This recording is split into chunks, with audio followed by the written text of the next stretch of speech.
Welcome to Your Daily Dose, a devotion ministry of the Faith Baptist Church of Franklin and Middletown, Ohio. Thanks for joining us each weekday as we share God's Word with you. It's your daily prescription for all that ails you. And now, Your Daily Dose. Good morning. My name is Seth Krause, and here for your Daily Dose. I was reading in a book recently, and I read about a famous TV show in the United Kingdom, and the show was called Desert Island Discs. And I'd never seen the show, but as I was reading about the show, something kind of sparked an interest in me. What they would do is they'd bring famous individuals onto the show, and they'd ask them, if you were stranded on a desert island, what are the 8 records that you couldn't live without? And these famous people would tell about different records that they would take with them. But at the end of the show, they'd always ask this one question. They would say, now tell us one other thing that you would have on that stranded island, and one more thing that you couldn't live without. And their answers were certainly interesting and varied from person to person. But I often think about this proposition: what is most important to us? What do we really value? I've heard it said many times, what we value gets our time.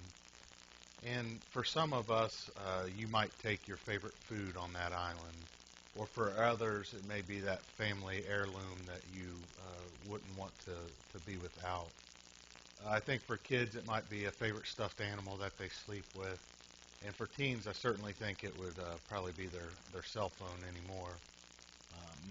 And I know for me, I would love to be on a stranded island for a few weeks without a cell phone at times. But if you ask me what I would take on that island, it would certainly be my wife. But I don't know that she'd feel the same way.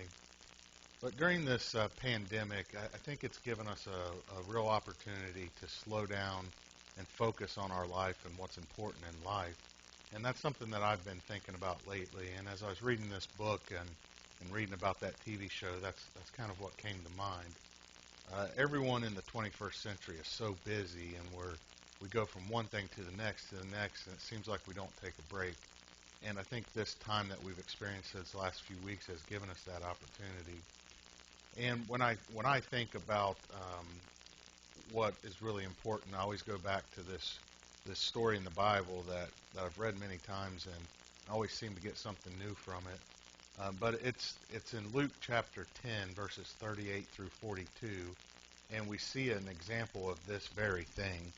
So in Luke chapter 10, verse 38, it says, "Now it came to pass as they went that he entered into a certain village, and a certain woman named Martha received him into her house. And she had a sister called Mary, which also sat at Jesus' feet and heard his word. But Martha was cumbered about much serving, and came to him and said, Lord, dost thou not care that my sister hath left me to serve alone? Bid her therefore that she help me. And Jesus answered and said unto her, Martha, Martha, thou art careful and troubled about many things. And here's the key verse. But one thing is needful, and Mary hath chosen that good part, which shall not be taken away from her." In my devotion here, the title, if you will, I said, choose just one. And we see in this story that Martha was so busy, she wanted everything to be perfect. And I've always cautioned myself to not use this verse to become lazy. You know, the Bible talks about hard work, and we should do our best for Jesus. And Martha was busy doing that, and I understand that. But Mary, in this story, was doing exactly what she should be doing. She was sitting at the feet of Jesus listening to him. And the Bible tells us here, but one thing is needful, and that one thing is to spend time with Jesus, to listen to Jesus, to hear from Jesus. Often I find myself trying to work so hard and trying to do my best at everything, but I'm doing it in my own power, and I'm not looking to Jesus. Humans often equate busyness with importance. We prioritize so many things in our life, and a lot of times we leave Jesus out of that. But if we're missing that one thing in our life, then the rest really doesn't matter.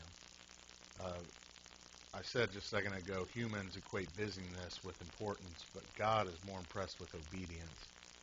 We have the perfect example of this one thing, searching for this one thing, in David, when you read about David in Psalms, and Psalms chapter 27, verse 4, it says, "One thing have I desired of the Lord, that will I seek after, that I may dwell in the house of the Lord all the days of my life, to behold the beauty of the Lord and to inquire in his temple." We hear right at the beginning, one thing have I desired. David had that ability to desire after God. I love reading about David because, to be honest, he messed up in big ways, and sometimes it's easy for us to relate with him. But oftentimes I can't relate with him because I don't have that passion that I should have, that drive to experience that one thing, that being with Jesus. And I want that more and more. The Bible says that God referred to David as a man after God's own heart, and we should be that type of person. We should be that person that desires God more than anything. Paul in Philippians chapter 3, verse 13 says, "Brethren, I count not myself to have apprehended, but this one thing I do, forgetting those things which are behind and reaching forth unto those things which are before." Again, we see another example. Paul's greatest desire in life was to find that one thing and not let his past issues or failures determine his future. So as we start another day here, I know my prayer in my life, and I pray that our church would take this downtime as well to refocus our lives individually and to pursue that one thing, Jesus. Have a good morning. This has been your Daily Dose, a ministry of Faith Baptist Church. Subscribe to our YouTube channel today and click the bell next to the button to sign up for email notifications each time we live stream or release a new video. To learn more about faith, please visit our website, fitinatfaith.com, for more information about our church. Have a great day in the Lord.